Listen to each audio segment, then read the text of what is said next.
Hello everyone, this is Grace. It is June the 13th, 2025, and we are continuing our study on clean and unclean foods.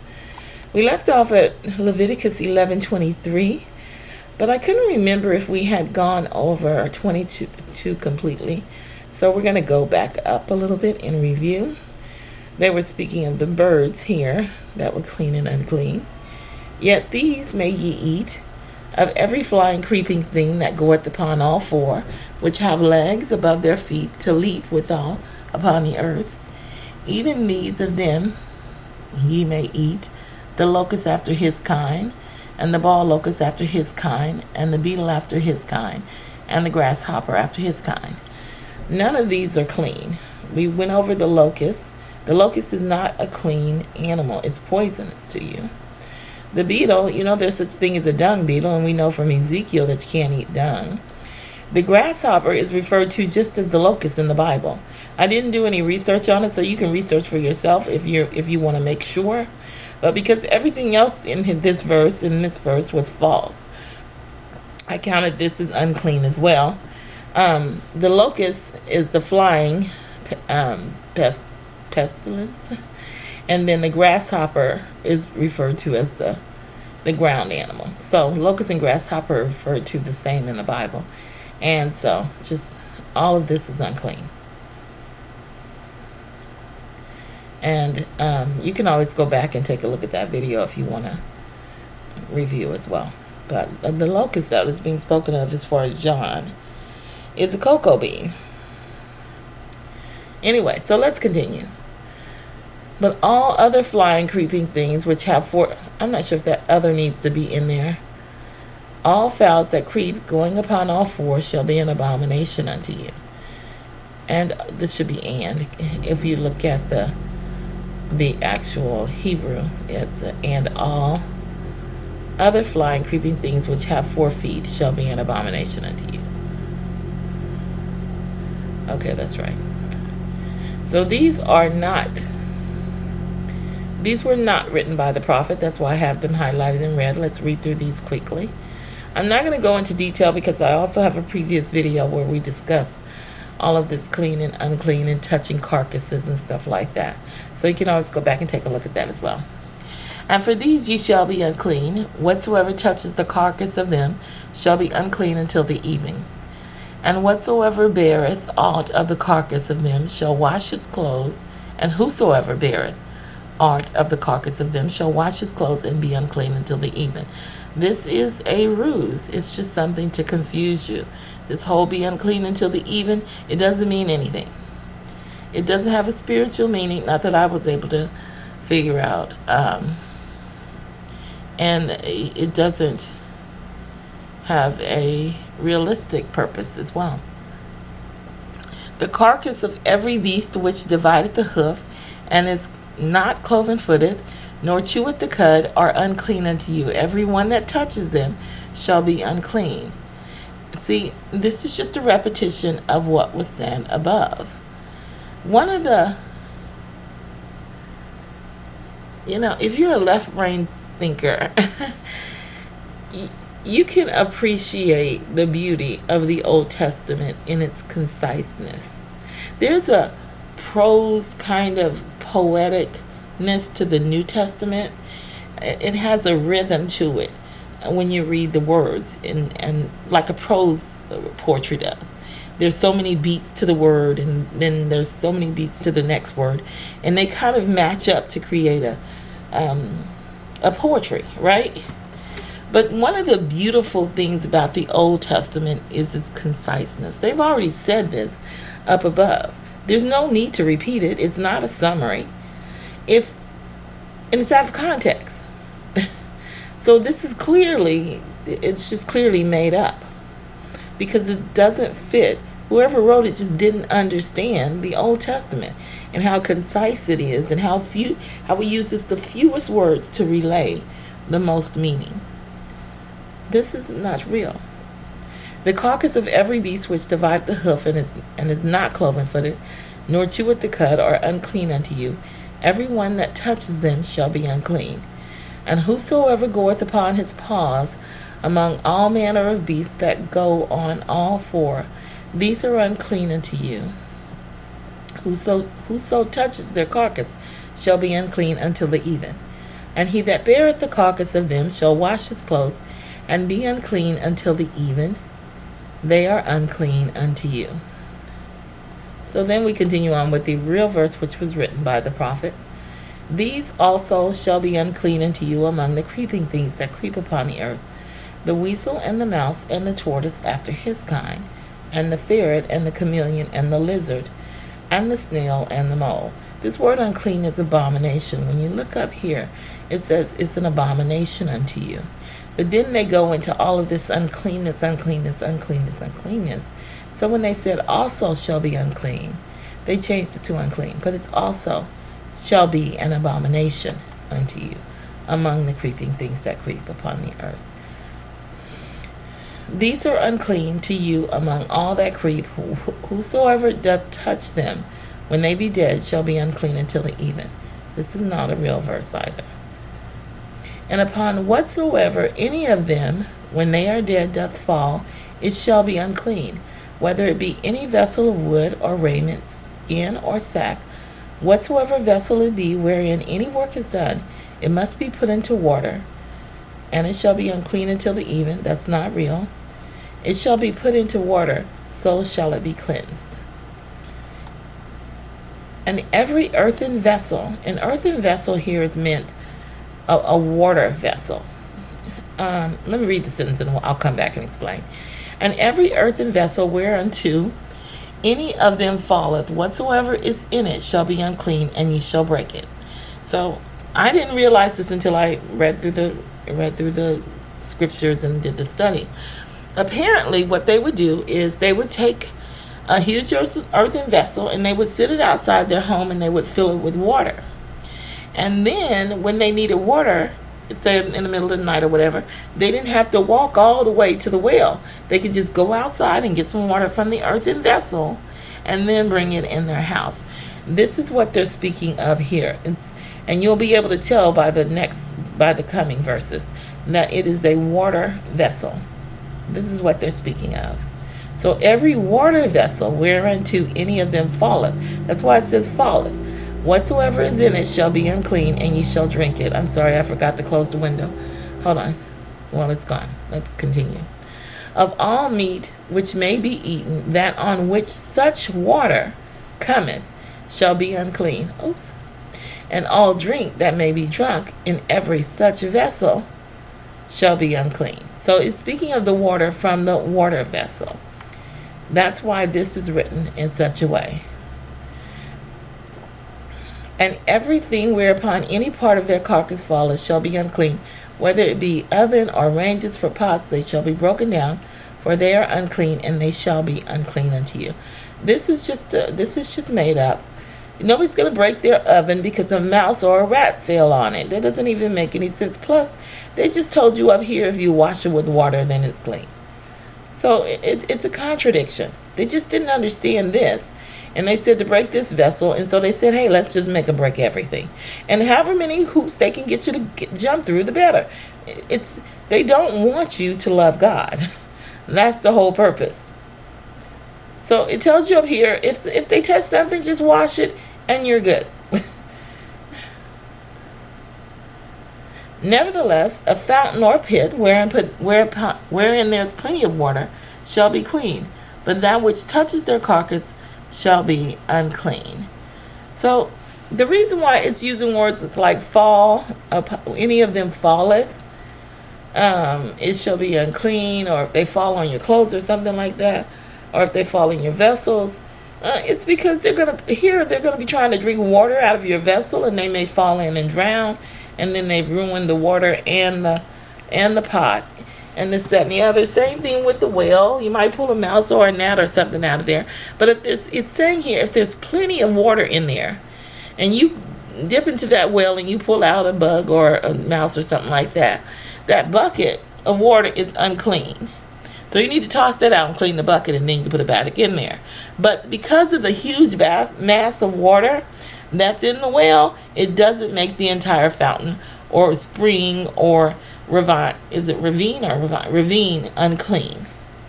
Okay? So that's what it's telling you here. If there's a lot of water in there, it's still clean. But the container where the bug or the mouse or whatever is that touches, that's unclean. That needs to be tossed out and cleaned before it goes back in the water. And if any part of their carcass fall upon any sowing seed which is to be sown, it shall be clean. This part amused. I thought this was interesting, right? And if any part of their carcass fall upon any sowing seed which is to be sown, it shall be clean. So it's a sowing seed, but it's not planted yet. Okay, so it's not planted, but it's dry. And if it falls upon an unsown seed, it's still a good seed. But if any water be put upon the seed, and any part of their carcass fall thereon, it shall be unclean unto you. This I thought was interesting because I was expecting it to be an abomination. I thought, shouldn't this be an abomination? So I had to go back up and check. And what I found was, whenever the animal was never supposed to be eaten in the first place, it's called an abomination. It's not supposed to be eaten. It's not good for food. However, because I'm thinking seed, plant, you're going to eat the plant, you're going to eat the food or whatever. So I thought it was good. When I saw it was an abomination, I was like, what? Why? Well, you can eat a seed can be clean.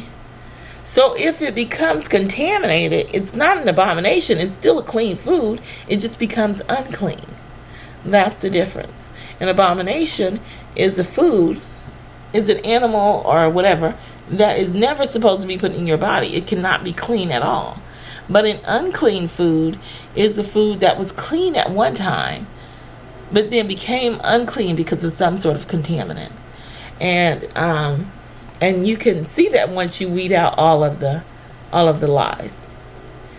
And if any beast, I'm kicking myself because I didn't close that window. Hold on. No, I think we're going to work through it.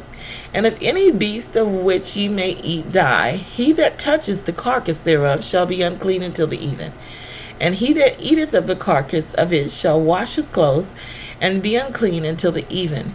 He also that beareth the carcass of it shall wash his clothes, and be unclean until the even. Again, all of this was just made up. And we discussed it in a previous video. You can always go back and take a look. It's just more hoops to jump through. Just more hoops. Just to make things more difficult for you.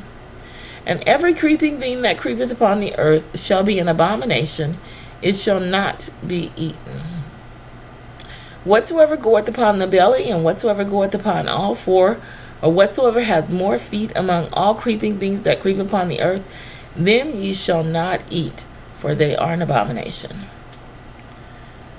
You shall not make yourselves abominable with any creeping thing that creepeth, neither shall you make yourselves unclean with them, that ye should be defiled thereof. For I am the Lord your God. Ye shall therefore sanctify yourselves, and ye shall be holy, for I am holy. Neither shall ye defile yourselves with any manner of creeping thing that creepeth upon the earth. This, you shall be holy, for I am holy. It doesn't tell you anything. Holy means good. I looked it up for us. Hold on. Holy. This is from the Dictionary of the English Language by Samuel Johnson. Same dictionary I always use. I left that in there. I forgot. But holy, good, pious, religious, hallowed, consecrated to divine use, pious, immaculate, or sacred. What does this have to do? Why is this here? They just throw meaningless words in here in order to confuse you. It sounds beautiful, You be holy, so I am holy. And you're sitting up there with your hands in the prayer position, with your head to the side. No, it's just meaningless babble.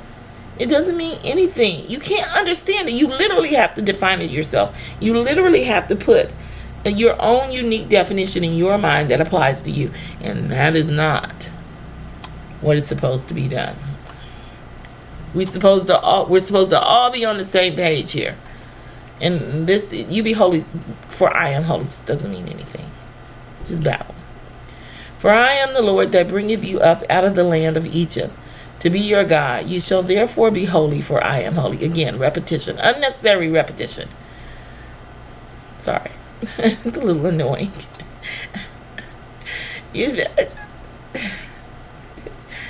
Okay. This is the law of the beasts and of the fowls and of every living creature that moveth in the water and every creature that creepeth upon the earth. That is correct. That is a real verse. To make a difference between the unclean and the clean, and between the beast that may be eaten and the beast that may not be eaten. This I went over before. Here it says unclean and clean instead of clean and unclean. But then it matches unclean up with the beast that may be eaten and the beast that may not be eaten. Unclean first, beast that may be eaten. Clean is second, beast that may not be eaten. This isn't in perfect order according to the way that they appear in Leviticus. But when you compare it to Genesis, it does seem to be the best order to place everything as far as spiritually. It has the bigger beast, and it has which are upon the earth. Then it has the fowl, which are upon the water, which can also go up to the sky. Then it has the living creatures, which are called living creatures that move in the water. And then the creatures that creep upon the earth. That came last because I could not be clear if they were considered living creatures when I went into Genesis. I just couldn't be clear about it. That was in those 2 difficult passages, 2 to 4 difficult passages. On the 5th or 6th day. I've spoken of them before. I can't remember. But this seemed to be spiritually the best order for this. Even though it doesn't match Leviticus perfectly, I still believe it was correct because of the way that they're listed in Genesis. So let's read through this quickly. And we are only going to read what the prophets wrote. Okay. And the Lord spake unto Moses. So this is what Moses would have received. And the Lord spake unto Moses and to Aaron, saying unto them, Speak unto the children of Israel, saying, These are the beasts which ye shall eat among all the beasts that are on the earth. Whatsoever parteth the hoof, and is cloven-footed, and cheweth the cud among the beasts, that shall ye eat. Nevertheless, these shall ye not eat, of them that chew the cud, or of them that divide the hoof, as the camel, because he cheweth the cud, but divided not the hoof. And the coney, because he cheweth the cud, but divided not the hoof. And the hare, because he cheweth the cud, but divideth not the hoof. And the swine, though he divideth the hoof, and be cloven-footed, yet he cheweth not the cud. Of their flesh shall ye not eat. These shall ye eat of all that are in the waters. Whatsoever has fins and scales in the waters, in the seas and in the rivers, them shall ye eat. And all that have not fins and scales in the seas and in the rivers, of all that move in the waters, and of any living thing which is in the waters, ye shall not eat of their flesh. Oh. They shall be an abomination unto you. They shall be an abomination unto you. This is correct. I didn't know what it was until I completed the study. They shall be an abomination to you. You shall not eat of their flesh.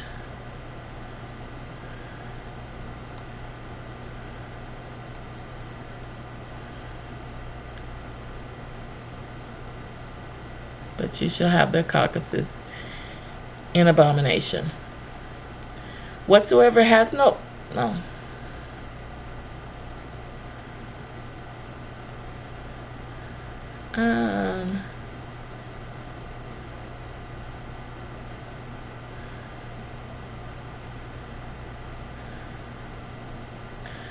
Okay, I should have.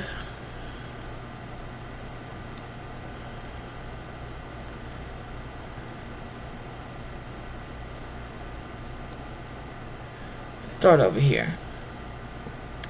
And all that have not fins and scales in the seas and in the rivers, of all that move in the waters, and of any living thing which is in the water, they shall be an abomination to you. We're not. That's not right. Ye shall not eat of their flesh, but ye shall have their. You shall not eat of their flesh.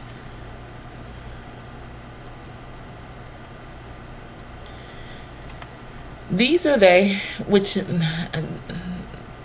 I'm doing this in the spirit of the moment. This could be perfect, but this is the gist of what was written as far as this is concerned. And these are they which she shall have an abomination among the fowls. They shall not be eaten. They are an abomination. Oh. Okay.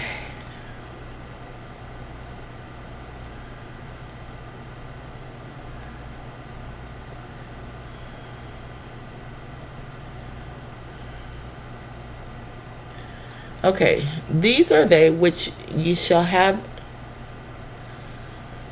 an abomination among the fowls: the eagle, and the ossifrage, and the osprey, and the vulture, and the kite after his kind, every raven after his kind, and the owl, and the nighthawk, and the cacao, and the hawk after his kind, and the little owl, and the cormorant, and the great owl, and the swan, and the pelican, and the gier eagle, and the stork, the heron after her kind, and the lapwing, and the bat. All fowls that creep going upon all fours shall be an abomination unto you. But all other flying creeping things which have 4 feet shall and all other flying creeping things which have 4 feet shall be an abomination unto you. These also shall be an abomination unto you among the creeping things that creep upon the earth: the weasel, and the mouse, and the tortoise after his kind, and the ferret, and the chameleon, and the lizard, and the snail, and the mole. And upon whatsoever any of them when they are dead doth fall, it shall be unclean, whether it be any vessel of wood, or raiment, or skin, or sack. Whatsoever vessel it be wherein any work is done, it must be put into water, so shall it be cleansed. And every earthen vessel, or water vessel, whereinto any of them falleth, whatsoever is in it shall be unclean, and ye shall break it. Of all meat which may be eaten, that on which such water cometh, shall be unclean. And all drink that may be drunk in every such vessel shall be unclean. Nevertheless, a fountain or pit wherein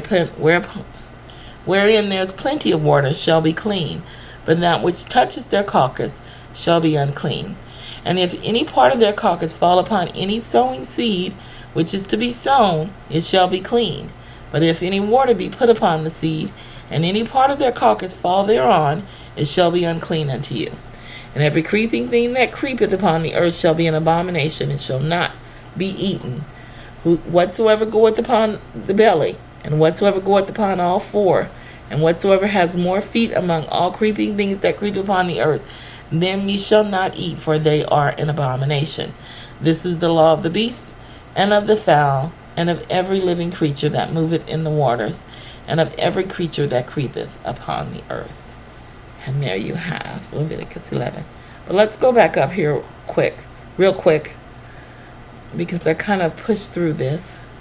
So I want to read it slowly. These ye shall eat of all that are in the waters: whatsoever has fins and scales in the water, and in the seas and in the rivers, them ye shall eat. And all that have not fins and scales in the seas and in the rivers, of all that move in the waters, and any living thing which is in the waters, they shall be an abomination unto you. You shall not eat of their flesh.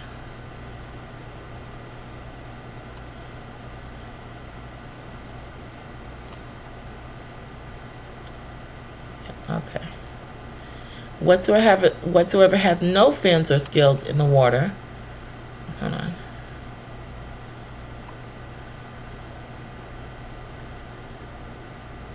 And all that have not fins and scales in the seas and in the rivers, of all that moveth in the waters, and of any living thing which is in the waters, they shall be an abomination unto you. You shall not eat of their flesh.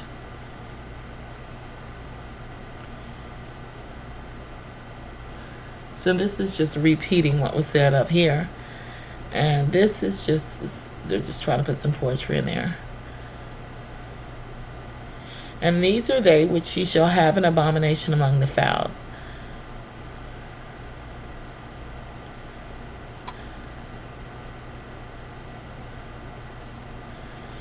And these are they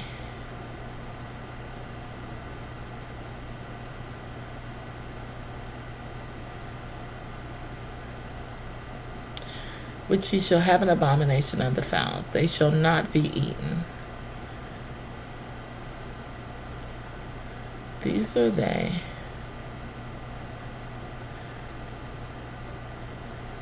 And these among the fowls.